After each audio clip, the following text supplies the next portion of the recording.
Thought I'd start today's video by saying, look, I finally cleaned and rearranged this shelf and it looks so friggin' cute. My little Legos. This is a little pin that Mark gave me for my birthday once. It's so adorable. It just looks so cute. Hello, hello, hello, hello, hello, and welcome to Jess's world. So, one of my favourite things at the moment is Buffy, and you might know that because of how much I've been watching it. I have been watching Buffy non-stop at the moment. I'm absolutely loving binging it, and I'm really glad that there's a lot of seasons to go through. I actually thought watching it back was going to be super cringe, and I was going to get through the first couple of episodes and think, why am I doing this? But no, I'm loving it. I'm obsessed all over again. However, it's really weird seeing it now as to when I watched it those years ago. So today I am going to be colouring Mum's hair.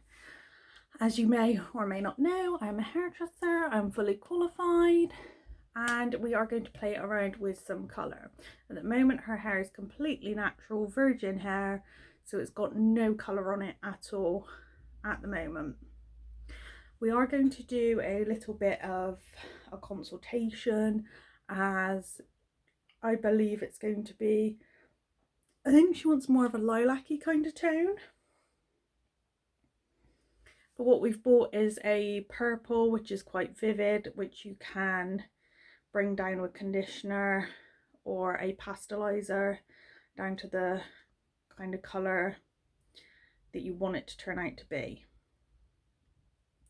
So we're doing that today. That is the plan. And we may be reading through some of Sam's book. I have talked about her book before. I feel like I repeat quite a lot, but you never know who's just going to tune into a random video, or if I'm just going to watch a random video back.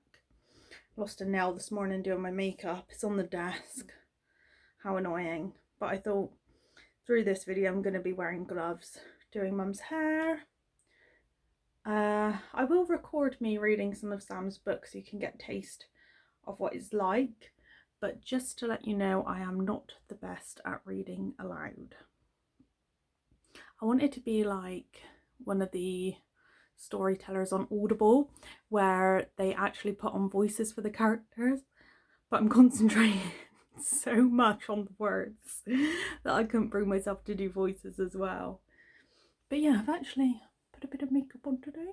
I wasn't going to do any eyebrows, but I just did lines. That's okay. I'm alright with that. I was just going to leave them as they were, but I'm not feeling pressured at the moment to put eyebrows on, which is nice, even if it doesn't look like I've got much in the way of brows. I think I just need to forgive myself and think it's okay to look as I do, and if I don't want to put brows on, don't feel like I have to. So I am going to see if we're colouring her hair now or after lunch. I've already had breakfast. Boop, boop, boop, doo. Let's find out what we're doing next. The lighting seems to be really weird here. I don't know, like I'm in darkness or something. Well, all I was going to say is I've got some post. I'm going to open them now. I keep showing my address. I got some post. Let's show it this way. And I'm going to open them now, but I think it's some new clothes, which I was going to do a whole video on the new clothes I've bought. Sam wanted to go charity shop shopping once things reopened, but I'd already right now been hating looking at my clothes every morning, not knowing what to wear. So she said, let's go on eBay and find some things to bid on, look at some second-hand clothes, and I think I went a bit crazy with it and I bought a load of new items. So once they all come, I'll show you everything I've got. Hello, Don. But yeah, I think a couple of items have come and I'll try them on, see what I think. So I just tried on the first two items, two items that have come in the post, and they look great. I'm really happy with those. Yes. Finally getting some clothes I feel more me in. Can't wait till it all arrives. I've finally got my hands on some dungarees as well. I'm so excited to wear dungarees. Like the Mamma Mia vibes.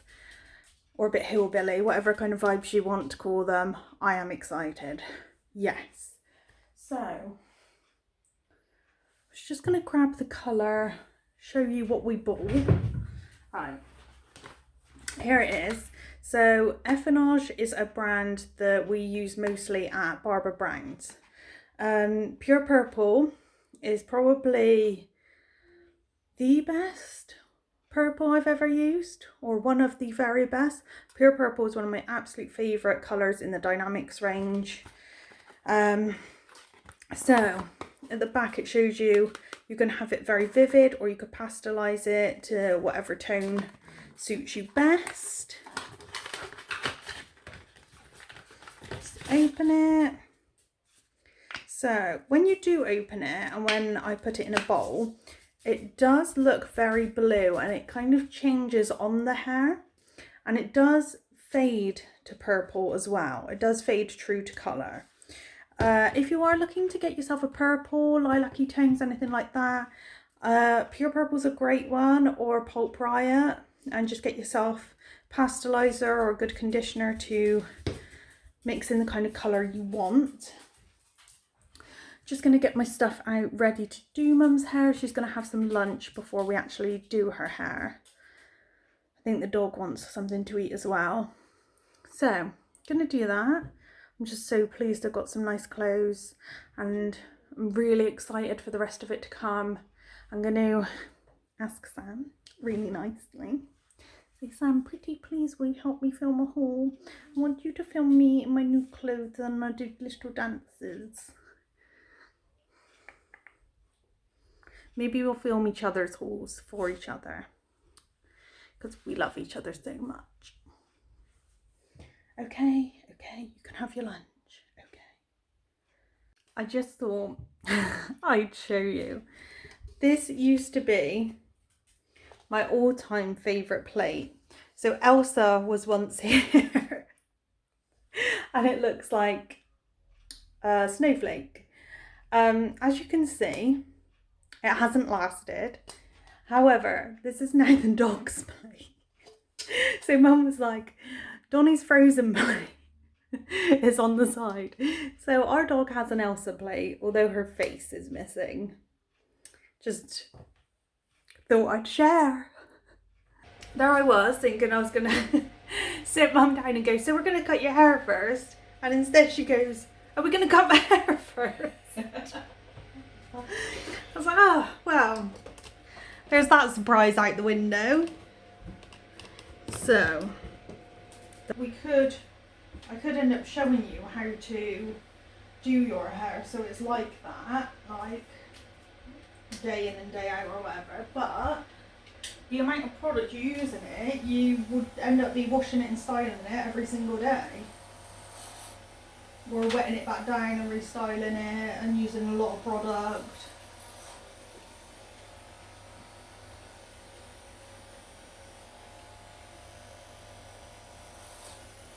Is the towel in the way? Is it okay?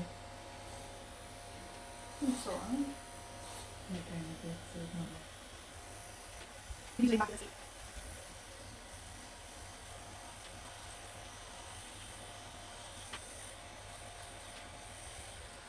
I'm quite lost in it. Oh, it's about under right, but it's brown. It's all focused on all the colours.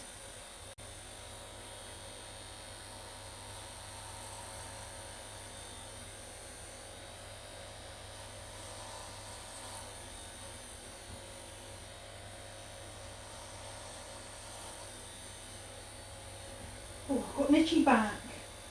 It's not falling down your back. Yeah. Oh, there's your ear. One thing I can't wait for getting back to the salon is decent clippers. This is what you get when you pay £15 at the range.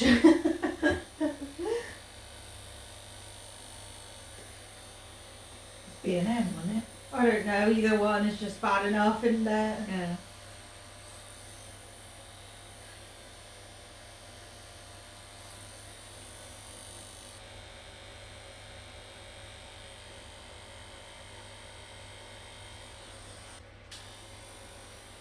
So with the colour, you want it pastelised, yeah? Yeah. So you know that it's not going to last as long, yeah? Yeah. And you don't mind? No. Okay. Because the purple we will mix with conditioner until it gets to the colour That I want. Yeah. How's that? Is that lovely? Yeah.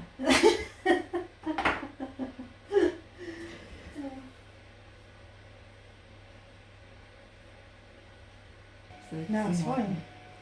It's perfect. Mm. So, let's just show how we've done under here. I might even go a tad higher, I think. Take that off. From there.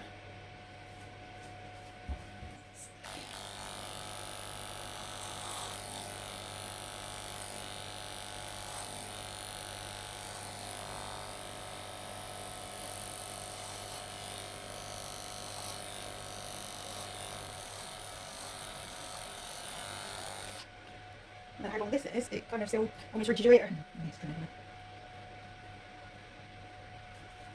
Oh, lovely, lovely. Oh. Right, put your head down.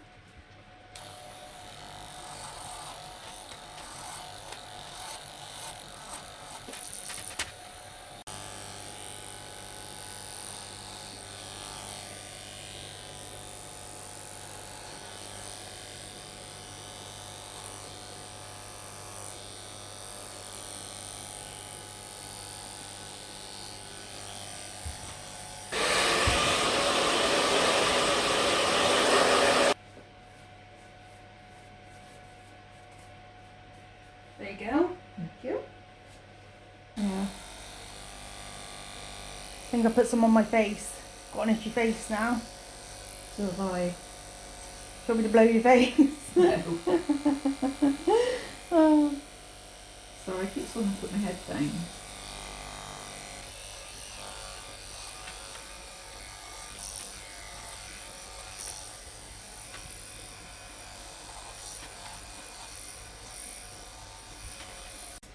I quite like the idea of leaving this bit a little bit longer through here.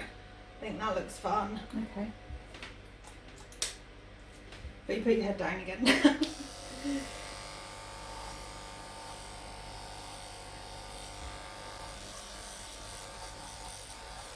Yeah.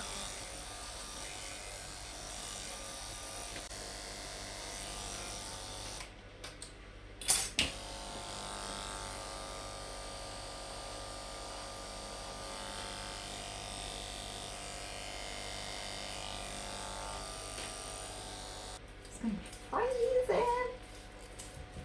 Here we go, watering mum. It's going all over my knees. Well, it's going everywhere, isn't it? Yeah. It's quite the sprayer. Maybe I'll get closer in. Time. Oh, sorry. Did I just get you in the maze? Yeah. Oh. I think I was trying to protect you and I just poked you instead. Yeah, poke me in the eye. Oh.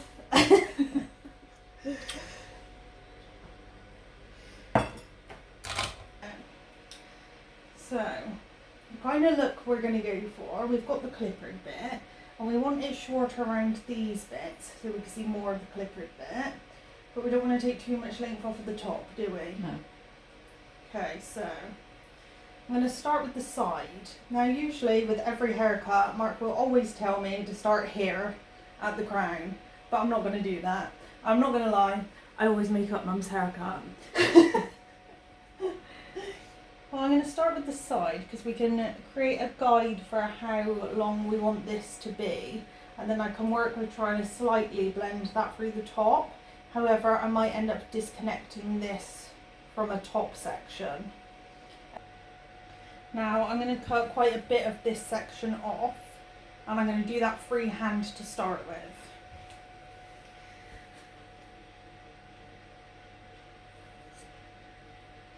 This is where Mum's like, are you now?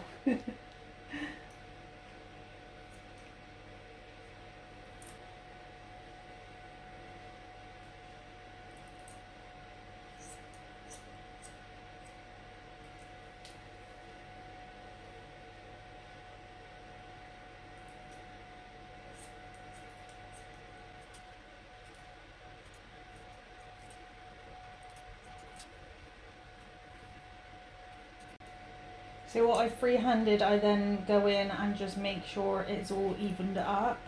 Because when you're doing freehand cuts, it's not going to be even because you haven't got the tension.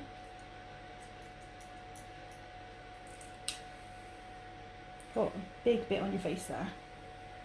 Don't worry, Mum, got it. At Sam's salon, don't be ungrateful, she would have left that there.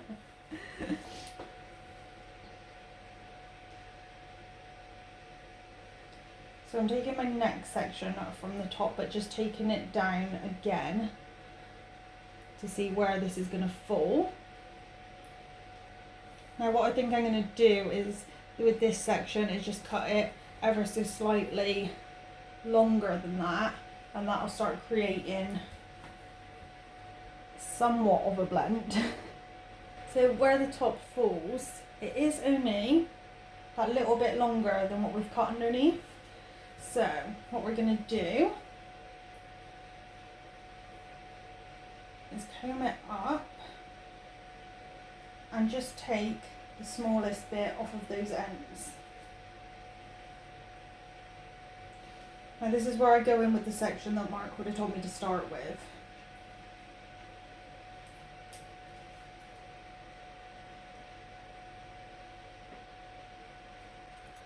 I'm just going straight across to that section. The next one I'm going to flip back. And again, straight across.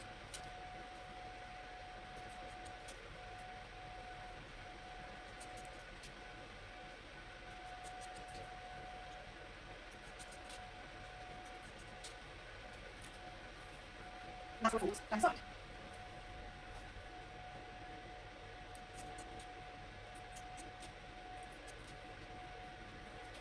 Right, using this right now, and then we will start colouring process. Pause. So this is Mum's haircut at the moment. I've just rough dried it. So we got it nice and short. All of this, like I said, has not been coloured. This is all her natural colour. It's looking good so far. I quite like the heaviness through here. Right, so colouring time. What's happening with my tripod? I'm going to use the Cool Blonde conditioner, which is again Effinage, because this does have the silver tone in it already. It's always better to start with your lighter colour, so your conditioner or your pastelizer, and then add in the darker, because you could always put more in. So we're just going to squirt it in a bowl and then add our pure purple. Now I'm going to show you, let me see if you can see, I've only put a dollop in so far. There it is. This is how it looks. Can you see that? Yeah. It looks darker in the bowl than it does outside of the bowl. With these types of colours, it's always good to put more on rather than less.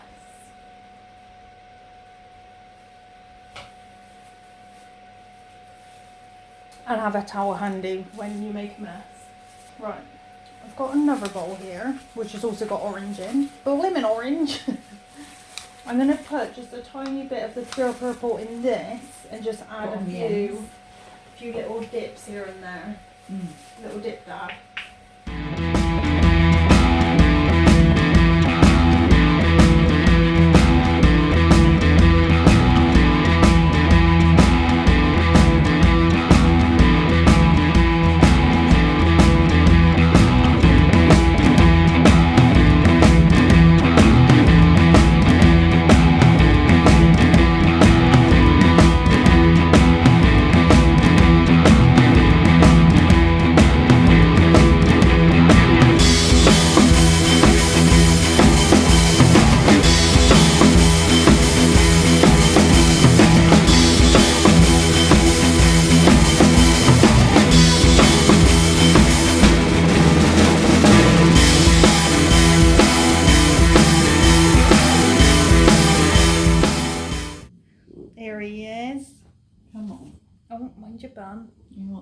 a story. So this story is The Furious Four, After the End, Book 1 by Samantha Aimee. We are on, I don't know what number chapter, because she does not number her chapters, but this one is called The Tip Off. We are 22% of the way in. The rain has eased to a light drizzle, but drizzle is still rain, and Kerry hates rain. She's frizzy at the best of times. She doesn't even leave her bed this morning. She reaches instead for a sketchbook and biro. Natural forms are her preferred subject, and her book is full of drawings of trees, flowers, foliage, and snail shells, mixed with the occasional still life or figure study. First up the ladder after breakfast is Gabriel, who passes her an open tin of mixed fruit before retrieving his book and joining her under the duvet. She smiles and fondly nudges him with her elbow, and he grins back. They're granted a few moments of silence before Beth's and Preston's voices float up the ladder ahead of them. I'm just saying it's not hard, Preston. And I'm just saying I don't care. Preston appears briefly before disappearing across the rope bridge. Beth comes up a moment after, fuming, and she flops down on Kerry's other side. What's he done now? Kerry asks, setting her breakfast aside. It was his turn to clean up, and he left all the tins on the kitchen counter, Beth sighed. The wheelie bins are right outside. They're literally on the way back here. He's so frustrating. Before Kerry can open her mouth to sympathise, Preston is back, folding a book with a ginger cat on the cover, and he sits down next to Gabriel, so they're sitting in a line along the length of the mattress, their legs under the duvet. They sit in silence, soaking up the company and enjoying the peace. Beth cleans her glasses and watches Kerry sketch while the boys read. It reminds Kerry of the old days, when she, David and Aggie woke up before their parents and sat on the sofa in a line much like this, watching Disney movies without talking. It's like an old Sunday morning. The irony that Kerry loves rainy days like these is not lost on her. It's almost a disappointment when lunchtime comes. When stomachs begin to rumble, Kerry, whose turn it is to prepare the food, sets her sketchbook down and descends the ladder. The first thing she does upon entering the kitchen is dispose of the morning's tins, a task Preston had failed to carry out. The wall calendar in the kitchen tells her it's Friday, so she reaches for a wide variation of tins. Stewed steak for Preston, beans and veggie sausages for Beth and Gabriel, and hot dogs for herself. Every Friday they'd have a big lunch of their favourite tin food, a small luxury for a small life. She empties the tins into bowls, including a bowl of sweet corn for the group to share, which will ultimately be eaten entirely by Gabriel. Lunch is carried out into the cafe on a tray and set down at their dining table. And as Kerry pours glasses of water, the door swings open to admit someone. The intruder is tall, broad-shouldered man with a thick jaw, dressed in a hooded jumper, jeans and hiking boots. His long grey hair is tied in a ponytail, and his thick dark eyebrows make him look constantly stern. He isn't visibly armed, but Kerry knows better than to think he'd come without weapons. This is Steve, their informant, and this term used very loosely, friend. He offers Kerry a thin-lipped smile. Knock knock, he says gruffly. Hey Steve, Kerry greets him with a smile of her own. What brings you here? Usual, he grunts. Is Beth about? We're just about to sit down for lunch. Do you want to join us? What's on offer? Steve asks suspiciously, peering into each of their bowls. It's Friday lunch, says Kerry, gesturing around with both arms. Anything is on offer. We have Irish stew, minced beef, all-day breakfast, soups, beans. What do you like? Surprise me, he says, helping himself to a seat. no one seems to know where exactly Steve lives. From the information they've gathered in snippets, they know that he used to own a roadside inn. His rusty old Jeep always has a full tank, and he lives with his handicapped niece, Andrea? For all they know though, Steve could still live in his inn, boarded up and booby-trapped, or he could pitch tents here and there, always on the move. So we have just rinsed and styled Mum's hair. Hope you can see it well enough in this lighting, because she does have lighter and darker bits, so we did put some of the darker purple in. There's more purple there than I thought there would be.